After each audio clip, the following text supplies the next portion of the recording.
Greetings, dear ones. I am Cryon, the magnetic service. My partner steps aside to such a degree that he has the ability, if he wishes, to listen or not. There was a time when he was glued to the message to make sure it was okay and had integrity. Now he knows it does. He relaxes with what's to come, especially this one. I want to talk personally to you about what you believe. I want to introduce to you a concept that you didn't expect. Beautiful. Dear ones, as human beings, you learn certain ways. When you were a child, most of your learning was by what was taught. What your parents gave you, what they taught you, what you learned in school. Your minds were like sponges and they took it all in. It shaped the way you thought and what you did and what you believed.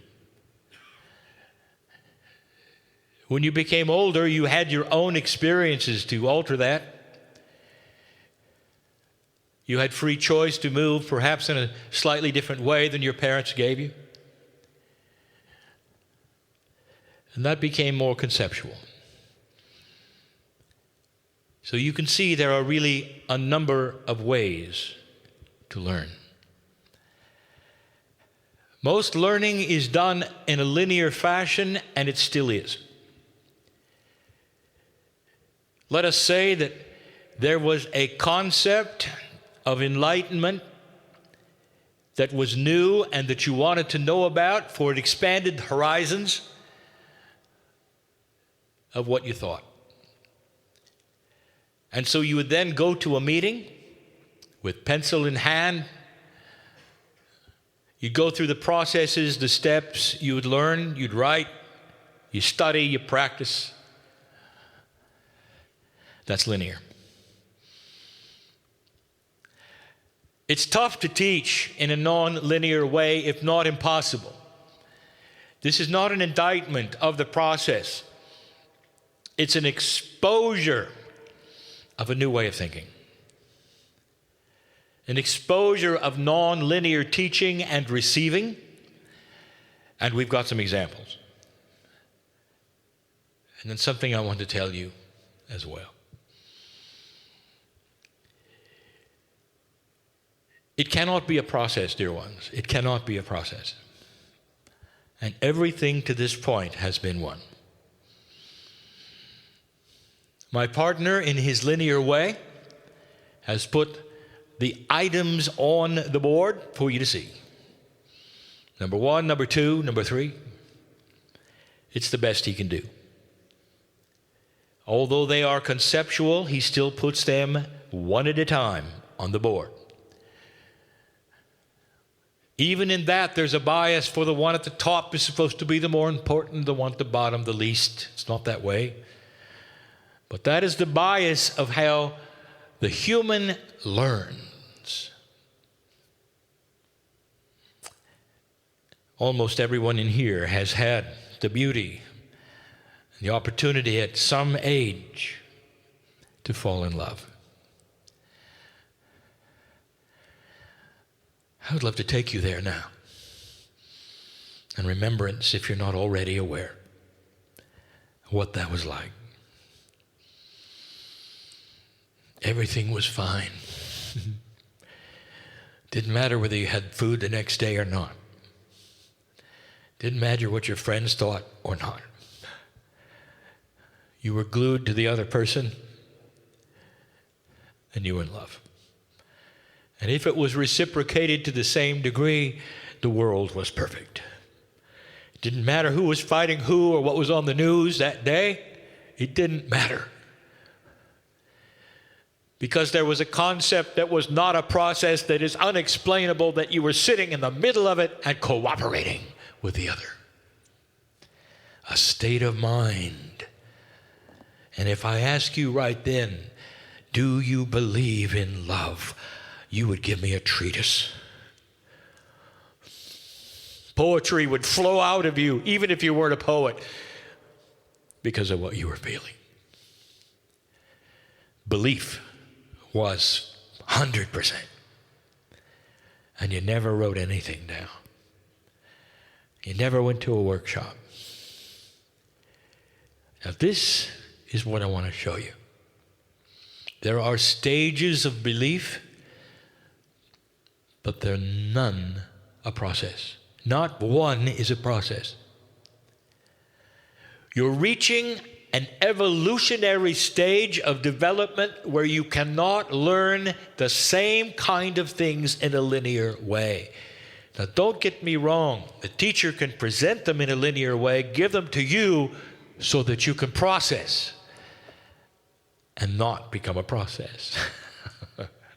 You can cognize them. A new word.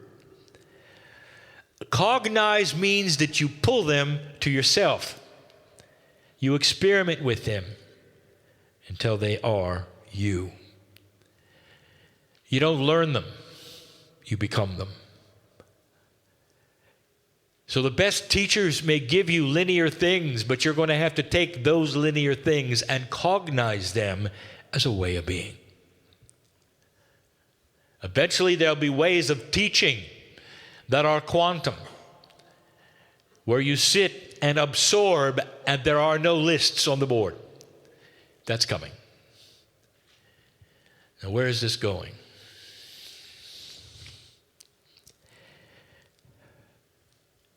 Let's say I ask you a question right now. Now, this is a rhetorical question. You don't have to answer it, but I would like you to think of it as a real question, or set of questions that you answer not out loud, but almost.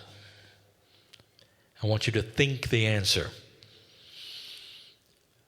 And it starts easy. Do you believe in God? And you will say, yes. And then it starts to get harder. Do you believe you have a purpose in life that is related to the Creator?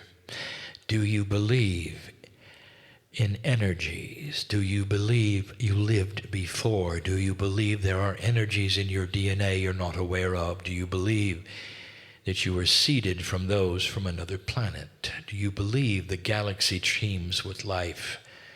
Do you believe that sound and color can change the personality of a human being? Do you believe? Do you believe? Do you believe that consciousness will win over matter? Could you create things out of nothing with your mind? Could a group of human beings with pure intent change the weather? Yes or no? Now, here's what happens. Even in an astute group like this, who has traveled all of the distance, genuine light workers, pure intent, in love with God, you'll all say yes to all of them. I know who you are, and I know you don't mean it. Is that shocking to you? Here's a new concept, and I want you to think about this. When you were little, and you were uncertain, if you were fortunate to have loving parents, they'd take your hand and all was well. If you were afraid to go to new places, or it was upsetting or frustrating because you didn't know what was happening, you could always reach up and take your father's hand or your mother's hand, and it was fine. For they were a shield against that which was uncertain and eventually moved you through it. And as they moved you through it, you cognized it. It became your reality, and the next time you were not as afraid. Some of you have lost the parents that did that. Some of you know that you have become your own hand to hold. There is no one bigger. Or is there? I want to invite you to a new concept. Listen to me. When I ask the question, do you believe in this and that and this? When Spirit asks the question, do you believe in this or that? It's not the voice in the sky judging you. I want you to be able to say and have the right to say, I'm not certain. I'm not certain. And at that moment in time, you can take the hand of God in any metaphor you want to until you are certain. Until it's been proved or disproved, and you can take your time. Here's what I want to tell you. You're linear. You expect there's some kind of a flashbulb of cognization that when you brought into the love of God and you realize there's more, that everything is supposed to come with it. Instantly, you believe in the strangest things you can imagine. And you sit there and you say yes to everything, because if you don't, somehow it just doesn't work. Here's the concept. You have the right to say, I'm not sure. And when you do, there is a process, yes, from Spirit, called love. It is a way of being that takes you by the hand and helps you with the things that you're not sure of. My partner doesn't like talking about himself, so I'm not going to use him in a little fashion. I'm going to give a metaphor about my partner. He's happy with that.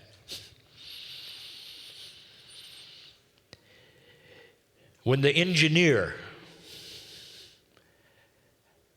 was looking at Cryon, he laughed. For it was not his reality. He was practical and stubborn. Now that he's a light worker, he's practical and stubborn. You see, those don't matter. He was looking for a house in the fog. A house he was told was there. He was told he was there by his spiritual guidance. That is, when I first came into his life with the concept of benevolence and love and largeness of spirit, he felt it. He wanted more and he looked for it. There are those who told him not to look for the house in the fog because if he found it, it would grab him and take his soul. But he looked. He couldn't help but look because it felt so good. As an engineer in simplicity, he wanted to find the house in the fog, open the door, and feel he was home. It's a metaphor. Eventually he did. He couldn't see the house until he got right up to it. So shrouded it was. He was told pure intent. He had to ask. He had to want to. It wasn't going to show itself. He had to search, and he did. He opened the door and he found the house, and there he was in the house of the fog.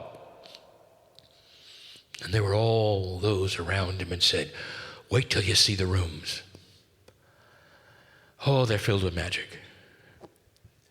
And this is where my partner had the problem.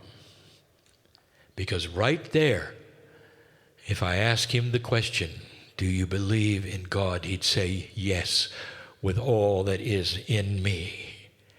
Do you believe God loves you? Yes. Do you believe God is a part of you? Yes. Do you believe in this energy that is the creative source and that you are part of it? Yes, I can feel it. I am that. Do you believe in reincarnation? No. Why? I'm not sure. What about sound and color healing? I'm not sure. What about the ability to create things with your reality? I'm not sure. My partner began channeling without ever entering the rooms. It took him years to open the door to past lives. Years to go into some of the other things that some of you are so intimate with and natural with, and the engineer struggled. And what we told him then, as we held his hand, if you want to enter the houses that you're uncertain of, we'll be there to hold your hand until you are sure, or until you shut the door. Complete and total free choice to go at your own pace to the things that perhaps are more advanced in what you call the knowledge of the way things work. My partner found out quickly that there are stoppers. That is, things that will stop you from ever opening the door to the next houses. You may stay there and say, God is real, God is in my life, I believe, and that's it. I'm not going to go any farther. Sometimes it's peer pressure in society that tells you not to. And that creates fear. But that's not the worst one, dear ones, because we are filled in this room with warriors of the light. And a warrior will pierce through and not be afraid. That's not the worst one. The worst one is what happens when you get there and you fall into the linear trap of humanism. Now you see it. Now you try it. And now you're worried about everything. I'm not doing it right. This doesn't seem to be working. I've done A, B, and C. I did not get D like I was told. Since I didn't, I'll try something else. Or worse, I didn't achieve it correctly. Or worse, I didn't do it right, now I'm in trouble. How do I undo this? Cryon. Like God has a blackboard checking things off that you're doing right and wrong. When your mother and your father took your hand when you were distressed, were they checking off a blackboard or were they just trying to help you? I want to tell you something. Worrier, I want the worrier to become a warrior. Stop it. Stop judging you because God does not do it. Why should you? This is linear human programming. And you don't need it. It's okay not to be certain. In fact, it's time to be honest. And here are the questions yet again. Now sit there in all love and honesty with yourself. Don't lie to yourself.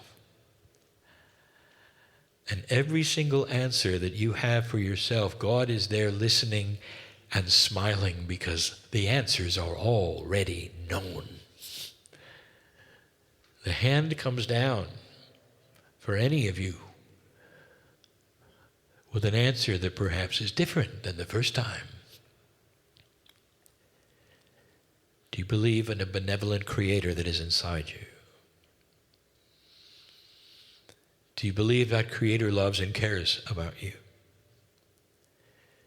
Do you believe you have lived before? Here we go.